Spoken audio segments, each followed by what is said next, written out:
fellow diamond painting addicts, and welcome back to Diamond Painting Anonymous. I'm Daphne, and I'm here today to share with you the finish of something.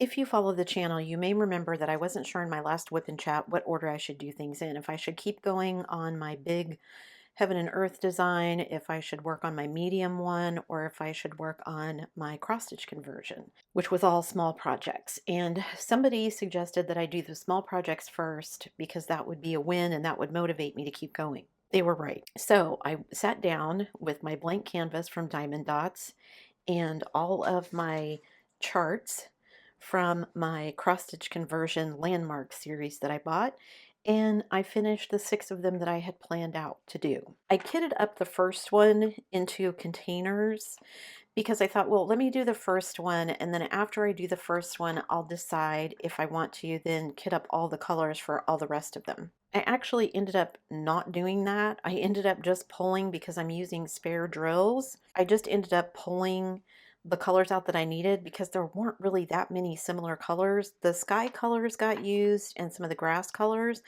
but other than that, I was pulling from my spare drills anyway, so I just thought, okay. I will say, after having done all of these with the sky and some of the other colors, I see why people don't want mixed bags of colors, because I would have a mixed bag of colors and then I would put one in. I'm going to pick the lightest, and then I would run out of the lightest, and it just got to be annoying. So I think at some point I'm just going to dump my ones that are mixed colors and start again saving them, because it does get to be super annoying. So these are all of the colors, plus a few in here are from the last one that I did, which was the Leaning Tower of Pisa. So you can see there's lots of grays and browns, and then there's a couple of whites for highlights, and then the browns because each of these canvases has like a little frame around it. So I kind of planned out, I did the first one, like I said, I kitted it up. I had to remember how to count stitches because I haven't had to do that in a while. So the first one I did was Stonehenge. It actually went really well. I did leave off the last row of these, and I think it looks okay. I have some thoughts about that, but anyway, I really enjoyed doing this. Once I remembered how to count stitches, because I'm so used to having it printed and then having the symbols on the colors and just pulling the color that I need.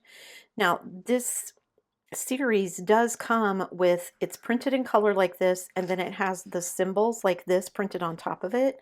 So maybe that's what I should have done, is print out that page rather than these 2 pages, because it did get kind of confusing trying to keep my place. It's not a very complicated pattern, so you wouldn't think that I would get lost, but I did several times, especially with this one, just in the sections where the actual Stonehenge was. And I feel like if I'd had the colors here and the symbols, that would have been more helpful to me than just these black and white symbols. So now I know that for next time when I print them out, to do these combined onto one page rather than printing out the separate pages. I did really enjoy working on these. I had plenty of colors, although I did run into several that I had to substitute. For example, the very first one, 747, I didn't have any of, so I substituted 775, and I showed you guys that when I kitted it up. There were several other ones that I didn't have, like the Tower of Pisa. I didn't have an 869, so I substituted 610. I just tried to get something that I thought was going to be similar in color, and I think they all turned out okay, so I'm happy with them. I haven't decided what I'm going to do yet to finish it, but this does make me feel good about moving on to a bigger project, because even though I liked these, they did end up being kind of small. It only took me, like I said, an hour and a half to do each one. So there was some multi-placing, some confetti, but overall they weren't huge projects. So I kind of feel like I would like to kit it up and do a bigger project. So I think at some point I am going to do my slow jazz one that I showed you guys when I was first talking about doing a cross stitch conversion. I also am looking into programs to change pictures into patterns, because my daughter draws a lot of stuff and she has some cute things, so I might have her draw me some things, because if I just have to buy blank canvases and I can use spare drills and she can draw me something cute, then my hobby suddenly got a lot cheaper. So let me put all of this aside and let me show you the actual finished product. Ta-da! Here it is. So you can see I finished the Stonehenge. And then I did the Sydney Opera House.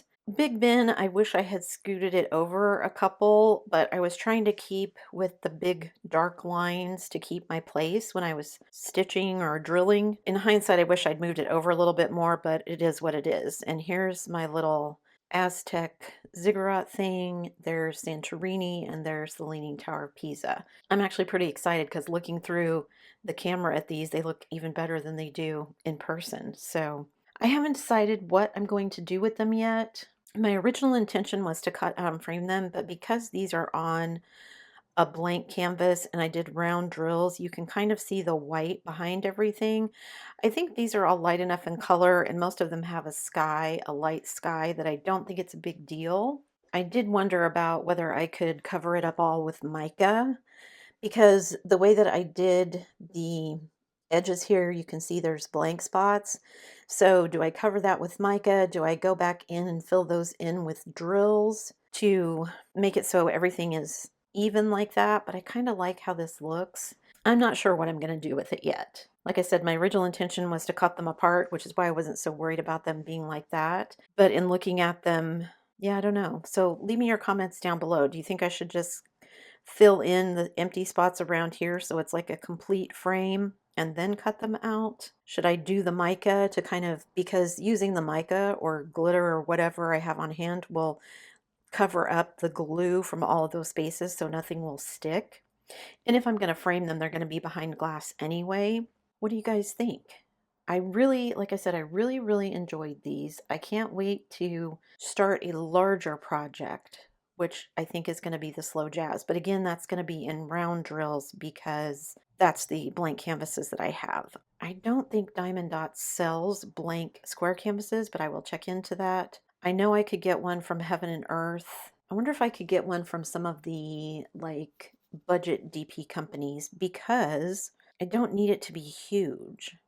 Like 30 by 40-ish, maybe even 40 by 50-ish, I think would be plenty big enough for me to do some of the conversions that I want to do, but we'll see. I know I have some free charts that I grabbed from Heaven and Earth eons ago.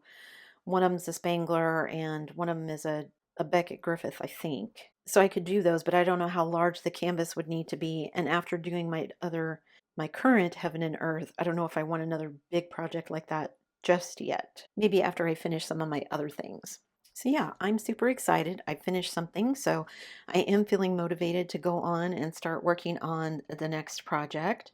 I am excited to start another cross stitch conversion because this one turned out way better than I thought it would, and I enjoyed it a lot more than I thought I would. But yeah, I do want to try my hand at a square one and see how that goes. But it feels really good to finish something. So thank you to whoever suggested that I start small, because it did motivate me to actually get something finished, and I'm happy about that. That's it for me today, guys. Thanks so much for sticking around till the end of the video. Before you leave, don't forget to do all the things. If you like this video, give it a thumbs up.